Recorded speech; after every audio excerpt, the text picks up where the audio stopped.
On this episode, I am still in the Bellefontaine Cemetery in St. Louis. As I said in the last episode, the place is just too big. It's too large for one episode. I made it all the way down to the monument for William Clark, and now I am headed deeper into the cemetery. This place is massive. I am thoroughly enjoying my time, but I know for a fact that this is going to be one of those locations that I'm going to have to return to at another time, which is fine. But I do not have the time to really fully explore this place today. So I've been here almost 3 hours. I'll probably spend another couple. But then I gotta get some food, guys. I gotta get back on that road. But let's wander that way. See what else we can find.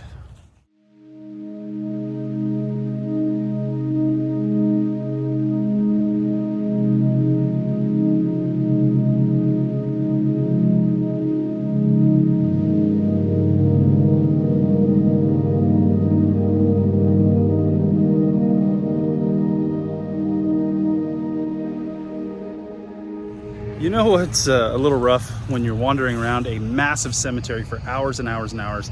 You only got about 2 hours till they close the gates again. The sucky part is when you see across the street a whole other cemetery. It's just not enough days, man.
I thought this one was cool because there's a lot of imagery on this stone.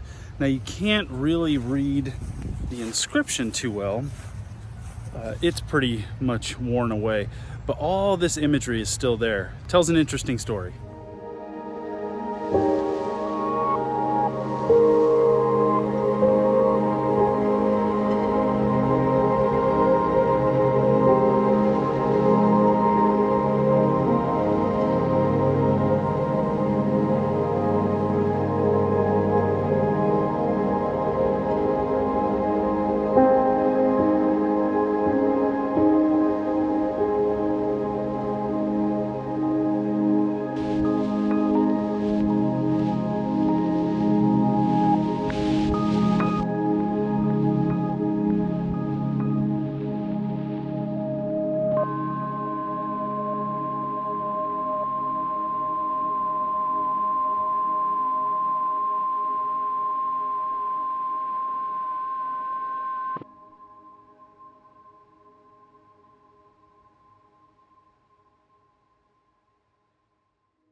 I've come to the end of my time here at the cemetery because they're literally about to close the gates. But I really wanted to end on something really cool or tragic, depends on how you look at it. This is the grave of Herman. Herman went abroad back in the day, and while visiting a sculptor who had a model in his loft, he fell in love with this model. Herman fell head over heels with this model to the point where he almost immediately proposed marriage.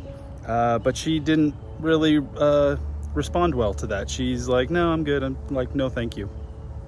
But Herman had fallen so madly in love with this woman that he commissioned the artist to make him a statue of this woman as well. That is this statue, the woman in the shadow box. The statue is so large and so heavy that while it was at his house for a little while, it was just too much, and so they moved it here to the family plot. And eventually he covered it with glass so that it would be protected and stuff. And then when he passed away, he was buried at the foot of his unrequited love. this woman that stole his heart so bad that he had to have a permanent reminder of her even after he passed. Now, the thing that makes this a little bit spicy is that Herman was married at the time. I don't think his wife really appreciated the fact that he had a giant marble statue of someone he just literally met and fell in love with almost immediately. But the statue's really cool. It's sitting towards the end of the cemetery. It took me forever to find it. It's actually the last thing I'm going to be able to look at before I've got to get on the road. So I have barely scratched the surface of this cemetery. I have to go, though. Airplanes. But I'm going to be back. Also, there's a whole other cemetery across the street that I've got to deal with. But I come through St. Louis every once in a while, so I'm sure I will be back soon. But if you're in the neighborhood, come check this place out. It's awesome. It's quiet. It's peaceful. There's so much to look at. It's a good workout. I wish I would have turned on my tracking app to find out how many miles I went. But that being said, remember, when you are out walking amongst the stones in the fall time, the winter time, spring, or summer, remember, as always, be safe, be respectful, and I'll see you on the next one.